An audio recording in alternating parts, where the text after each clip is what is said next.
I just had this last night when I was driving home. Are you serious? Yeah. Say my name? Say it's spelled. It's Casper Urbanek. Casperurbanek. Period. Urbanek? Urbanek. Where's that name come from? It comes from, from Czechoslovakia. Thank you, Christy. As did my dad's parents, as a matter of fact. How did you come to end up in Bemidji, Minnesota? My employment brought me here. So, What? well, let me see. I work in natural resources, but for a short time I was working in wood products industry. So that brought my wife and I here, and we've been here for about 11 years. Because there's trees around. Yes, there are a few. And now it looks like you're going to be moving where? Idaho, Why? because they have really good potatoes, or at least that's what we heard. No, we moved here from there, so now we're moving back there. My wife and I, my wife Kelly Jo. Because she's in the potato industry. No, she is not, but she does like potatoes. I understand that you at one point were with the Blandon cohort. I was indeed. Will you tell us a little bit about that? Well, let me see. That was a session that we had, maybe 2 to 2.5 weeks total time we spent together.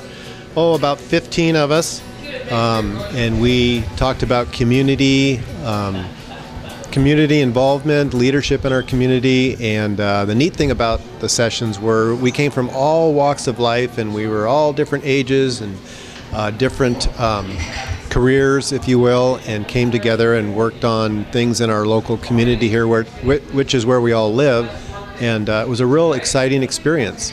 And the best part about it is that we stayed in touch with each other and gathered occasionally after the session, which was all on our own. So it's been great.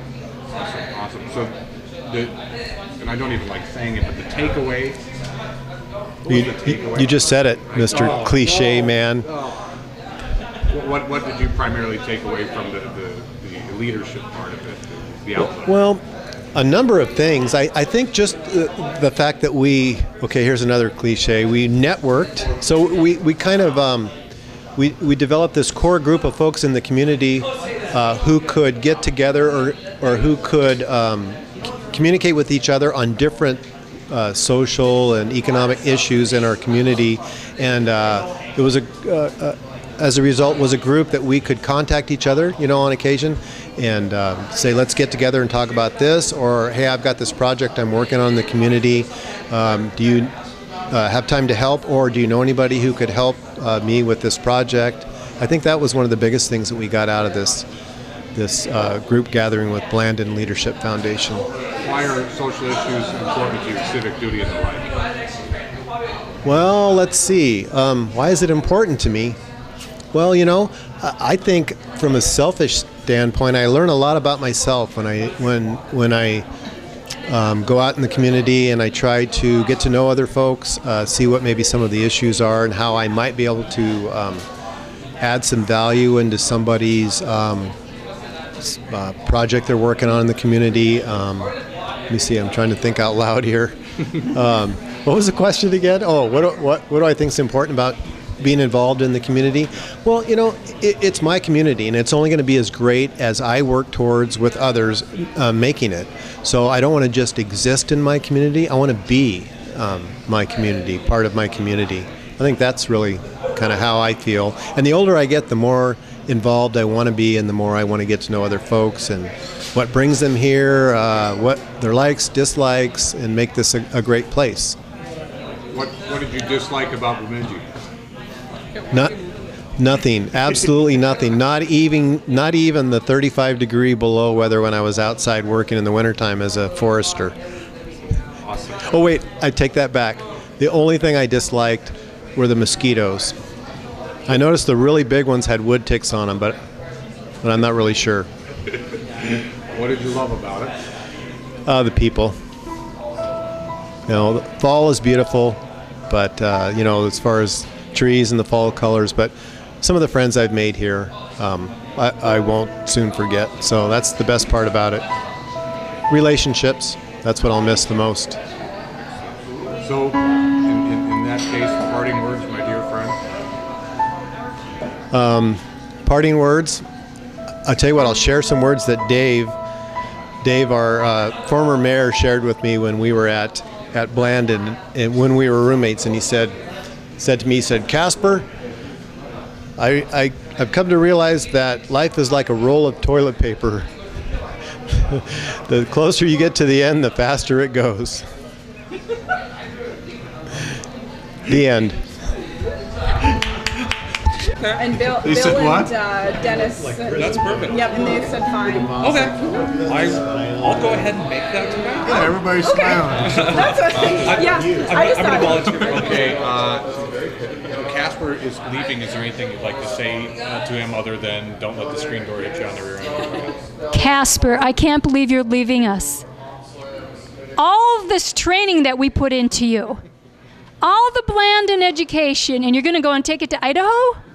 Idaho, you be good to Casper because he's been very good to us. We're going to miss you. Bye, big guy. What am I saying? Just something to Casper? Like, is it Casper saying just About the weather, how much warmer No. it is today than it has been? Casper has been a truly phenomenal coach for Students First and just a steward of the community, and we're going to miss him so much. His students really loved him, and he was just patient and kind and always there for them. And personally, I just think he's just a fantastic guy. He's going to be much missed. So, bye, Casper. Casper, darling, you have been a wonderful acquaintance of mine. I was so happy to meet you and so happy to get to know you at Blandon. We will really miss you. And I wish you wouldn't go. Damn it, I wish you wouldn't go, Casper. How about that? Maybe I'll change my mind. Yeah, change your mind. If I change my mind, do I have to pay for the food? No. Give that truck back. You don't have to pay for the food anyway. No, really, truly. Thanks. Yeah, have a good life. oh my God, that is what it is, though, isn't it? Hey Casper, I hope you have a great time in Idaho, and if you get the chance, swing down to Moscow and visit my sister and her husband and their kids. It's a great place down there. You said your wife went to school there. Safe travels. So So some final thoughts and goodbyes to Casper. Casper, my boy, I am so sorry that you are leaving us and going to Boise. I thought it was Boise, but you say Boise, so I don't know. Is it Boise or Boise? But in any case, I think it's awesome that you want to semi-retire, stay at home, watch cartoons, and drink beer. You know, I'd like to have an invitation to come visit you if that's what you're going to be doing. Be happy to do that. And it could bring a lot of other people along too. But don't forget your roots here in Bemidji. You know, I expect you to be, you know, respecting Paul Bunyan, not the guys that you find out there that are Paul Bunyans, that might be the fake Paul Bunyans, because I heard there's some out there on the West Coast in Washington or somewhere. Don't go buying into that, because you know where the real one is. So anyway, I just want you to always remember Bemidji and one of your favorite people, the mayor, and your other favorite person here, Paul Bunyan. And of course, the guy holding the camera, who's wearing a Paul Bunyan jacket, is Mike Breeden, our other friend. So you and Kelly have a great rest of your life. I hope we lay eyes on one another again. But have fun, safe travels, and do good stuff out there. Bye.